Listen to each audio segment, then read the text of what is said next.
Vraiment, j'aurais tout fait sur cette chaîne YouTube, hein. Tout, je serais au bout de ma vie, au bout de ma life. Vous pouvez pas savoir, hein. Bonjour, bienvenue sur PP World. Baisse la tête, t'auras l'air d'un coureur. Là, je vais au maximum de ce que je peux vous offrir, hein. Je peux pas aller plus loin.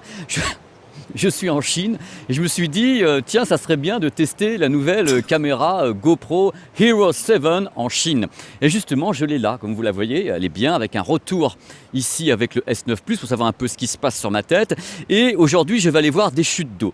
Les plus grandes chutes d'eau de Chine, c'est merveilleux, c'est beau, c'est tout ce que vous voulez. Je me suis dit, ça serait la bonne occasion pour tester cette petite chose. Je ne vais pas vous prendre la tête techniquement dans cette vidéo. Je voulais juste vous montrer ces paysages d'abord filmés à la fois avec le gimbal qui est ici, donc et le smartphone, et la GoPro Hero 7 calibrée en 4K, ça est en 30 images par seconde pour commencer, avec bien sûr l'Hyper Smooth. Ce qui m'intéresse, moi, c'est de savoir est-ce qu'en effet cette stabilisation donc électronique est aussi bonne que celle d'un gimbal, parce que le gimbal j'ai dans la main, et justement, est-ce que la tête va bien à l'ouette. Voilà, ça bouge tout le temps, ça vient quand même, regardez, franchement. GoPro, appelez-moi les gens de GoPro, appelez-moi le directeur. Là, je suis en train de marcher avec un pas normal. Et j'ai en même temps l'image du gimbal que je vous mettrai à l'écran. Je compare en effet la stabilisation du gimbal plus le smartphone avec celle de la GoPro, dans ce qu'on appelle l'Hyper Smooth. Alors pour information importante, quand même il faut que je vous le dise, quand vous enclenchez le mode Hyper Smooth, ce n'est pas une stabilisation qui est optique, c'est une stabilisation qui est numérique. Ce qui signifie que vous avez 5% d'images en moins, parce que c'est justement ces 5% d'images qui sont les calculs, c'est-à-dire que le bord de l'image sert de calcul pour stabiliser l'image. Contrairement au modèle Sony justement, qui est un modèle avec stabilisation optique, qui est sa grande concurrente. Regardez un petit peu comme c'est beau. Regardez un petit peu les gens qui sont ici, qui vont se payer ma gueule, parce que franchement, j'ai 2 smartphones, le truc sur la tête, ma tête à moi, ça fait beaucoup de choses pour des gens qui ne voient pas beaucoup d'étrangers et qui se retrouvent avec un truc pareil devant eux, quoi. Donc moi, regardez un petit peu, je trouve que l'image est très très très belle. Ce sont les premières images que je vois avec la GoPro, hein, avec un temps donc qui est assez couvert. C'est pas toujours facile hein, pour avoir de la définition et autres, c'est toujours un peu bouché. Là, il débouche bien. Et on va aller vers les chutes d'eau absolument étonnantes qui s'appellent les Wangguoshu Waterfall. Alors pour commencer, je voulais dire un truc, je n'aime pas tout et je n'aime pas l'écran sur la caméra. Je trouve qu'on se perd dedans, je trouve que l'interface est lente quand on le manipule. Je préfère largement utiliser l'application qui est liée. Je trouve que l'application qui est liée, donc sur le smartphone, hein, franchement je l'adore. Je peux tout gérer avec et je me sers vraiment de l'application pour gérer la caméra. Donc c'est le bonheur dans la maison. Bon, c'est parti, je vais utiliser le micro de la caméra maintenant pour entrer dans la jungle.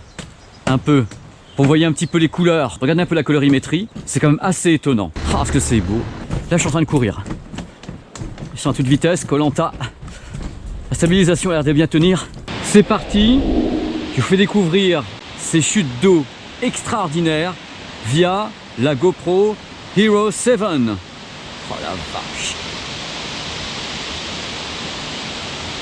Regardez-moi ça, les loulous.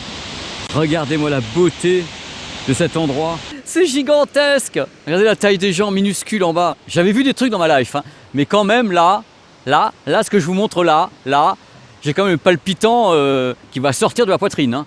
Tellement c'est juste à tomber par terre. D'ailleurs, c'est la vignette de la vidéo, je crois. Non ?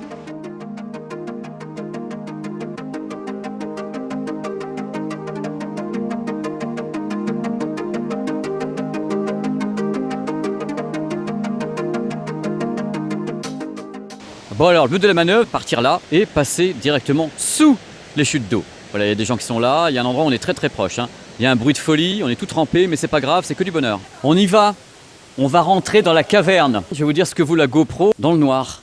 Oh la vache, ça suinte. Quelque chose de concret, hein. Là, il n'y a pas beaucoup de lumière, hein. Il y a de la flotte, donc c'est génial. Tout est waterproof, ça tombe bien. Je vais sortir et dans quelques instants, je serai sous la chute d'eau avec la GoPro sur la tête. Regardez. Regardez. Oh là là.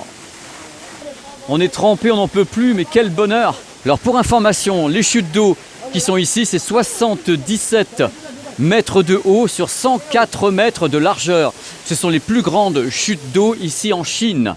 Et là, c'est le trou de la mort. Tout le monde veut aller ici parce que c'est l'endroit le plus impressionnant. Et justement, on va y aller. Et en plus, je l'ai que pour moi. Attention, ça va mouiller. Oh la vache. Ah, c'est fou. Je suis sous la chute d'eau. Regardez. Je suis juste en dessous avec le gimbal. Comme ça, vous avez une image en double. Là, une image sécurité. Je ne vais pas ici tous les jours, hein. Donc je filme avec la GoPro plus le smartphone avec un vrai micro pour être sûr que vous entendiez ma voix.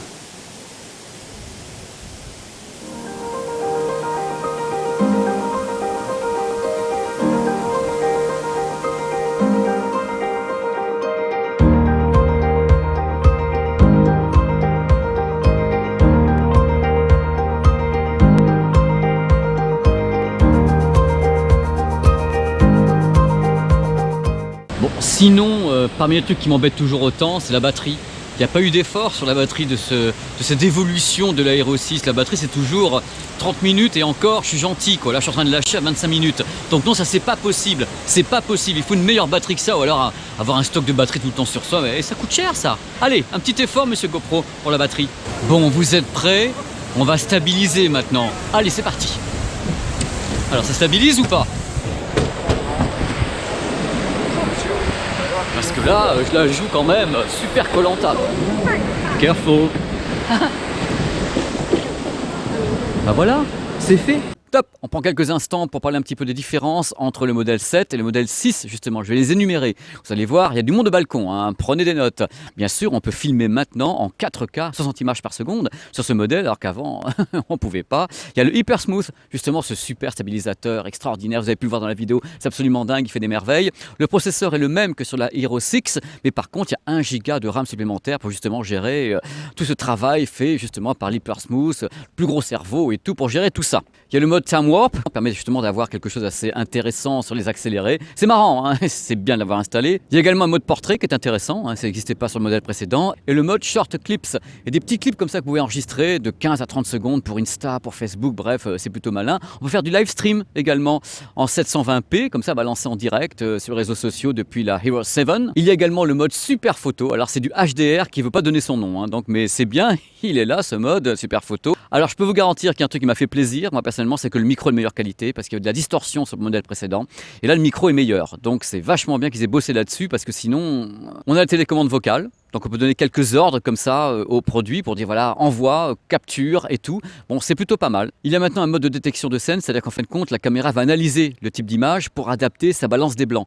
Donc la colorimétrie et autres. Et c'est à mon avis pour ça que l'image est meilleure. Parce que ça m'a quand même, j'ai regardé, mais c'est meilleur que la 6. En effet, elle travaille mieux. Elle travaille mieux la colorimétrie, les images, les contrastes. Il n'y a pas de flou, c'est mieux, c'est meilleur. La microcard peut enfin aller jusqu'à 256 Go, c'est bien parce qu'en effet, quand on tourne en 4K, on atteint vite des grandes capacités à condition que la batterie tienne le coup. Et en plus, l'USB-C est à bord et la Hero 7 est livrée avec un boîtier qui la rend étanche quand on fait plouf à 10 mètres. Également à bord, comme sur le précédent modèle, GPS, Wi-Fi, Bluetooth, altimètre et le même capteur 12 mégapixels. Mais c'est ce qu'il y a autour du capteur qui a changé et ça fait toute la différence, croyez-moi.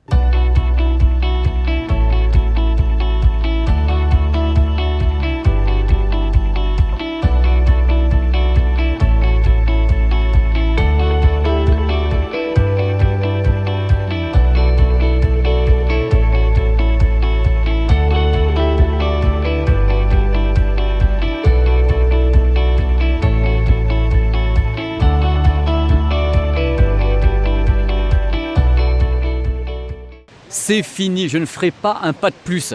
C'est terminé. C'est la fin de cette vidéo consacrée aux essais sur le terrain, c'est moins qu'on puisse dire, de la caméra GoPro Hero 7 ici. Donc toutes les images que vous avez vues, à part les images avec le smartphone et le gimbal que j'ai spécifié, toutes ces images sont donc en 4K, tournées avec cette caméra. Ça vous donne une idée de ce dont elle est capable, c'est ce que je voulais faire. Voilà, dans tous les cas, j'ai été, mais alors c'est au-delà d'être heureux, je veux dire, de pouvoir être là avec vous dans un endroit pareil pour tester un produit pareil, je ne peux pas être un homme plus heureux. Et je vous remercie encore du fond du cœur d'être avec moi sur cette chaîne, vivre mes aventures dans le monde entier. Et j'espère qu'en 2019, on continuera comme ça, à vivre des trucs ensemble. Il y a encore plein de pays à voir, plein de matériel à tester, plein de billets d'humeur pour s'énerver, plein de trucs pour crier, pour avoir des gueulantes et tout. Vous allez voir, il y a tout ce qu'il faut qui arrive en 2019 pour que tout le monde s'énerve. Allez, à très très vite, à bientôt sur ma chaîne YouTube PP World. C'était pas un fond vert. Oh. C'est pas chaud, hein. Bah, l'aventure, c'est l'aventure. Voilà, l'aventure, c'est l'aventure. Le ticket, c'était compliqué de le prendre, hein, parce qu'il ne parle pas du tout anglais. Donc, je suis près des plus grandes chutes d'eau ici en Chine. C'est très compliqué pour un étranger. Là, je dois dire que bon, j'ai pas de guide.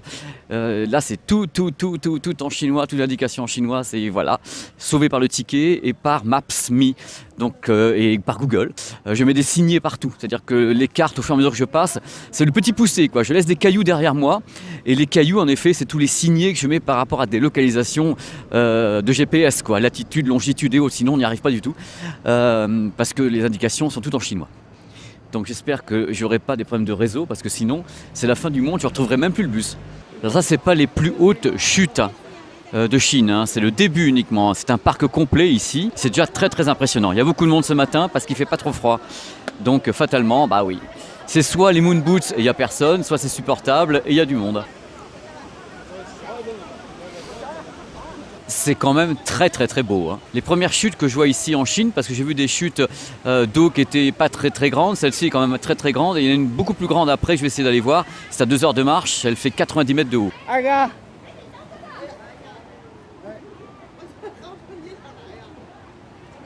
Eh? Thank you. Thank you. Thank you very much. Ouais, Thank you.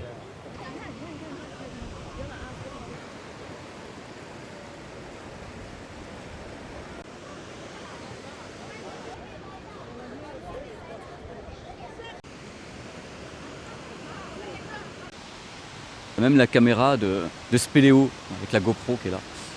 Bon ben voilà, au revoir GoPro et bon plongeon.